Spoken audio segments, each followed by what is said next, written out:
Hello friends, welcome back to Lakshmi kitchen recipe. நம்ம வந்து இன்னைக்கு ஒரு சாரி இவரான தங்களுக்கு தெரியாத சட்டம் ஒன்றும் என்ன பார்க்க போறோம்னா, நம்ம வந்து நம்ம வீட்டுல வந்து மதிய ரொட்டீன் நான் என்னென்னலாம் பண்ணேன் அப்படிங்கறத வந்து நான் வந்து வீடியோவா எடுக்கலாம் முடிவு பண்ணியிருக்கேன். நம்ம வீட்டுல என்னென்னலாம் செய்தோம் அப்படிங்கறத நீங்க வீடியோ பாருங்க. எவ்வளவு நேரம் என்னால எடுக்க முடியுதோ நான் வந்து என்னால முடிஞ்ச அளவு நான் எடுத்து உங்களுக்கு போடுறேன். வீடியோவை ஃபுல்லா பாருங்க, நான் என்னென்ன பண்ணியிருக்கேன் அப்படின்ட்டு. நான் பண்ணது ஏதாவது நல்லா இருந்ததுன்னா நல்லா இருக்கு சொல்லுங்க, நல்லா இல்லைன்னா நல்லா இல்லைன்னு சொல்லிடுங்க. நல்லா இருக்கு. நல்லா இருக்கியா? நல்லா இருக்கு. நல்லா தானே இருக்கியா? நல்லா இருக்கும்போது அப்பதான் வந்து நான் நெக்ஸ்ட் வீடியோல நான் என்ன பண்றேன் அப்படிங்கிறது எனக்கு தெரியும். மறக்காம வீடியோவை ஃபுல்லா பாருங்க. இப்ப வாங்க நம்ம வீடியோக்குள்ள போலாம்.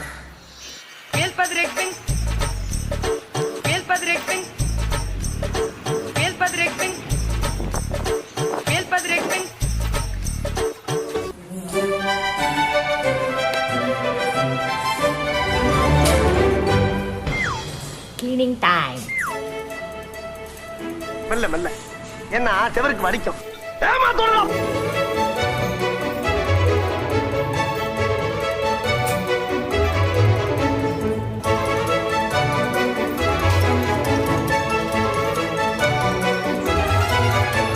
இப்போ நான் வீட்டில் துணி காய வைக்கிறது, இந்த மாதிரி வீடு பெருக்கிறது, இந்த மாதிரி நீட் பண்ணுற வேலையெல்லாம் ஓரளவு நான் செய்து முடிச்சிட்டேன். இப்போ அதுக்கப்புறம் வந்து நம்ம வந்து மதிய சாப்பாடு தான் ரெடி பண்ண போகிறேன். இப்போ மதிய சாப்பாட்டுக்கு என்னென்னு பார்த்தீங்கன்னா, பேபி பொட்டேட்டோ ஃப்ரையும் வெண்டைக்காய் சாம்பாரும் ரொம்ப சூப்பரான ஒரு காம்பினேஷன் இது. இப்போ நம்ம வந்து வாங்க நம்ம செய்வோம். இப்போ முதல்ல வந்து சாப்பாட்டுக்கு வந்து நான் அரிசி தண்ணி ஊற்றி நல்லா ஊற வச்சுட்டு, அதுக்கப்புறம் பருப்பும் நான் வந்து வேக வச்சுருக்கேன் குக்கரில். ரெண்டுமே பக்கத்து அடுப்புலேயே நான் வச்சுட்டேன். ஒன்று இதில் வந்து பருப்பு வச்சுருக்கேன் குக்கரில், அதுக்கப்புறம் சாப்பாடு வச்சுட்டேன். இப்போ பேபி பொட்டேட்டோ ஃப்ரைக்கு வந்து ஒரு மசாலா, இப்போ வந்து நல்லா 1 டீஸ்பூன் உளுந்து, நல்லா ஒரு 2 டீஸ்பூன் வந்து கடலைப்பருப்பு, இது 2 சேர்த்துட்டு, அதுக்கப்புறம் ஒரு 6 காஞ்ச மிளகாய், இவ்வளோ தான். இந்த 3த்தையும் சேர்த்துட்டு நம்ம வந்து இந்த மசாலாவை நல்லா ஃப்ரை பண்ணி எடுத்துக்கணும். நம்ம இந்த பேபி பொட்டேட்டோ ஃப்ரை வந்து நிறைய பேர் நம்ம நிறைய மாதிரி செய்திருப்போம்.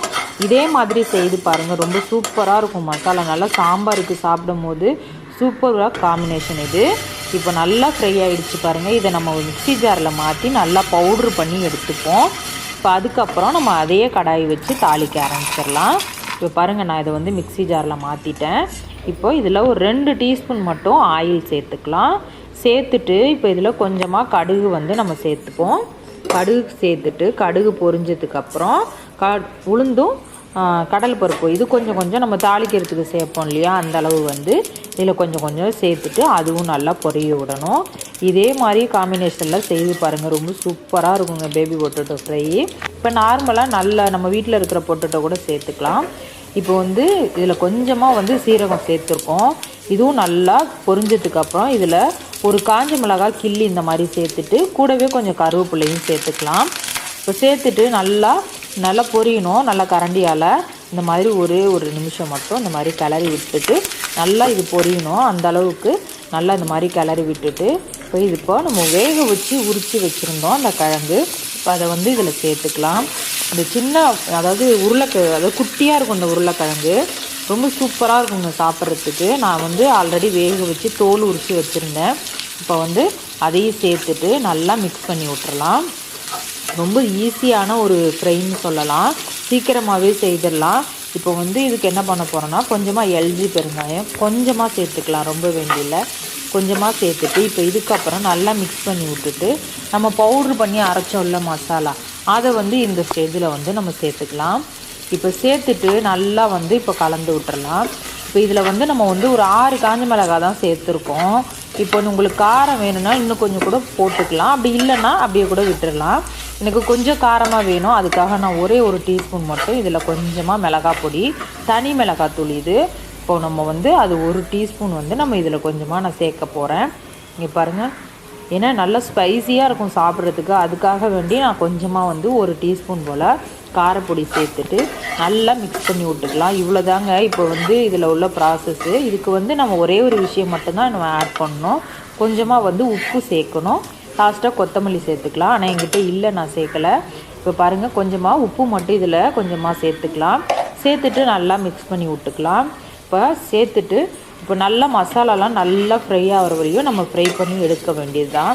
நல்லா சாப்பிட்றதுக்கு மொறுன்னு இருக்குங்க, சூப்பராக இருக்கும், நல்லா ஃப்ளேவர் செம்மையாக இருக்குது.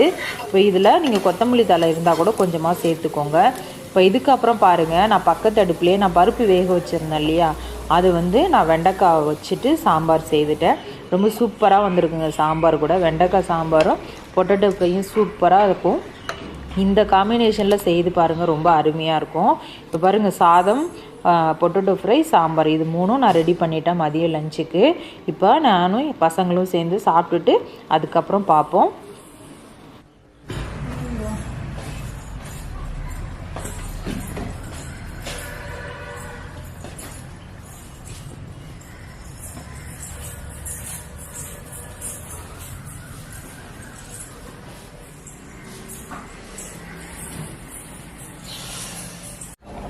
இப்போ நம்ம சாப்பிட்டுட்டு ஒரு 2 ஹவர் நல்லா ரெஸ்ட் எடுத்துட்டு இப்போ ஓரளவாக வந்து நம்ம ஒரு 4 மணிக்கிட்ட தொட்டுட்டோம். எங்கள் வீட்டுக்காரும் வேலையிலேருந்து வந்துட்டாரு. நம்ம வந்து ஏதாவது டீ இந்த மாதிரி ஸ்நாக்ஸ் இந்த மாதிரி ரெடி பண்ணலாம் அப்படின்னு சொல்லிட்டு ஏதோ ஒன்று ரெடி பண்ணிட்டு இருக்கோம். இப்போ அந்த டீ போட்டுட்டு ஸ்நாக்ஸ் சாப்பிட்டுட்டு அப்படியே முடிச்சிருவோம் நாங்கள் வீடியோவை ஃபுல்லாக பாருங்கள். பார்க்குறவங்களுக்கு எல்லாருக்கும் ரொம்ப ரொம்ப நன்றி. வீடியோ பார்த்துட்டு உங்களோட கமெண்ட்லாம் சொல்லுங்கள் எப்படி இருந்துச்சு என்னன்னு சொல்லிட்டு. Okay, thank you, bye bye. இப்போ நம்ம முதல்ல என்ன பண்ணிக்கலாம்னா, ஒரு பாத்திரம் வச்சுட்டு ஒரு வெங்காயம் பொடியாக கட் பண்ணி சேர்த்துட்டு இதில் கொஞ்சமாக கருவேப்பிலை, இப்போ இது கூட கொஞ்சம் இஞ்சி, பச்சை மிளகாய், இப்போ இதெல்லாம் சேர்த்துட்டு நல்லா கையால் மிக்ஸ் பண்ணி விட்டுப்போம். இதுக்கு தேவையான அளவு கொஞ்சமாக உப்பு சேர்த்துட்டு இப்போது இந்த ஸ்நாக்ஸ் வந்து நம்ம ஆல்ரெடி வீடியோவில் இருக்குது, நீங்கள் போயிட்டு நாங்கள் லிங்க் கொடுக்குறோம், நீங்கள் வேணும்னா பார்த்துக்கோங்க. ரொம்ப சூப்பரான ஒரு ஸ்நாக்ஸுங்க இது, ரொம்ப சிம்பிளாகவும் செய்துக்கலாம். இப்போது 1 கப்பு கடலை மாவு, இதில் வந்து பாதி வந்து அரிசி மாவு, இதான் வந்து அளவு. நம்ம இந்த காம்பினேஷனில் செய்யும் போது நம்மளுக்கு நல்ல ஒரு ஸ்நாக்ஸு. இப்போ சேர்த்துட்டு நல்லா கையால் நல்லா மிக்ஸ் பண்ணணுங்க, அதுதான் இதில் வந்து ஒரு பெரிய விஷயமே. இப்போ அதுக்கப்புறம் தண்ணி தொட்டு இந்த மாதிரி கொஞ்சம் கொஞ்சமாக தண்ணி தெளித்து இந்த மாதிரி நல்லா மிக்ஸ் பண்ணி விட்டுக்கலாம். பாருங்கள், இப்போ இதில் இந்த மாவு மிக்ஸ் பண்ணுறது தான் ஒரு விஷயமே. இதில் கொஞ்சமாக மஞ்சத்தூள், கொஞ்சமாக வந்து மிளகாத்தூள், தனி மிளகாத்தூள், இது 2ம் சேர்த்துக்கலாம். சேர்த்துட்டு இந்த மாதிரி மிக்ஸ் பண்ணி விட்டுக்கலாம். உங்களுக்கு வேணும்னா சேர்த்துக்கோங்க, இல்லைனா அப்படியே கூட சேர்த்து செய்யலாம், ரொம்பவே சூப்பராக இருக்குங்க. இப்போ நல்லா மிக்ஸ் பண்ணி விட்டுட்டு இப்போ இதுக்கப்புறம் அப்படியே இந்த எண்ணெயில், காயிற எண்ணெயில் கொஞ்சம் கொஞ்சமாக போட்டுக்கலாம். இப்போ போட்டுட்டு இதை நல்லா வேக வச்சு நம்ம எடுக்க போகிறோம். உங்களுக்கு தெளிவான விளக்கத்தோடு வேணும்னா நம்ம வீடியோ வந்து லிங்க் கொடுக்குறோம், அதில் போயிட்டு நீங்கள் பார்த்து இதே மாதிரி நல்லா சூப்பராக பண்ணி செய்து சாப்பிடுங்க.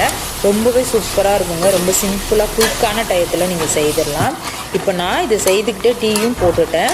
இப்போ நம்ம ஒரு பாத்திரத்தில் மாற்றிட்டு அப்படியே பார்ப்போம். நல்லா வந்து ரொம்ப அருமையான ஸ்நாக்ஸுங்க, ரொம்ப டேஸ்ட்டாகவும் இருக்கும். இப்போ நம்ம இதை ஒரு பாத்திரத்தில் பேப்பர் போட்டுட்டு நம்ம வந்து இப்படி போட்டுக்கலாம். ஏன்னா எக்ஸஸாக இருக்க ஆயிலெலாம் அதெல்லாம் எடுத்துரும், அதுக்காக வேண்டி தான் அந்த பேப்பர் போட்டிருக்கோம். உங்களுக்கு வேணும்னா இதே மாதிரி செய்து பாருங்கள். இப்போ வந்து நம்ம மாற்றிட்டு நம்ம வந்து மீதம் இருக்கிறதையும் செய்து எடுத்துக்க போகிறோம். செய்து எடுத்துட்டு நம்ம பார்க்கலாம். டீயும் வந்து பக்கத்தில் ரெடி ஆகிட்டுருக்குது. இப்போ நான் டீயையும் வடிகட்டி உங்களுக்கு காமிக்கிறேன் பாருங்கள். இப்போ பார்த்தீங்கன்னா உங்களுக்கே தெரியும், நான் ஃபுல்லாக செய்து எடுத்துட்டேன், டீயும் போட்டுட்டேன். இப்போ சாப்பிட போகிறோம். ஓரளவுக்கு டீ ஸ்நாக்ஸ் வந்து சூப்பராக ரெடி பண்ணிட்டோம். இப்போது இது சாப்பிட்டுட்டு இன்னும் இந்த க்ளீனிங் வேலையெல்லாம் கொஞ்சம் இருக்குங்க. நான் பாத்திரம்லாம் நல்லா தேய்ச்சிட்டு நம்ம லாஸ்ட்டாக ஃபைனலாக வந்து இந்த சிங்க்கு வந்து நல்லா க்ளீன் பண்ணி விட்டுக்கலாம். நான் டெய்லியுமே க்ளீன் பண்ணுவேன் இந்த மாதிரி. இப்போ பாருங்கள், நான் சூப்பராக இந்த மாதிரி க்ளீன் பண்ணி விட்டுட்டு நான் இந்த மாதிரி பாத்திரங்கள் ஒரு ப்ரஷ் எடுத்துகிட்டு இந்த மாதிரி ஃபுல்லாகவே தேய்ச்சி விட்ருவேன். நல்லா சோப்பு இந்த மாதிரி போட்டு வாஷ் பண்ணி விட்ருவேன். டெய்லியுமே வாஷ் பண்ணி விட்டேன்னா எனக்கு ஒரு வேலை முடிஞ்ச மாதிரி இருக்குங்க. அதோட வாஷ் பேஷன் க்ளீனாக இருந்தால் கிச்சனே வந்து சுத்தமாக இருந்த மாதிரி ஒரு ஃபீலாக இருக்கும். அதுக்காக வேண்டி நான் டெய்லியுமே இந்த மாதிரி க்ளீன் பண்ணி விட்டுக்குவேன். ரொம்பவே சூப்பராக எல்லா வேலையும் முடிஞ்சிடுச்சுங்க. எப்படி இருந்துச்சுன்னு வீடியோவை ஃபுல்லாக பாருங்கள். தேங்க்யூ ஃபார் வாட்சிங்.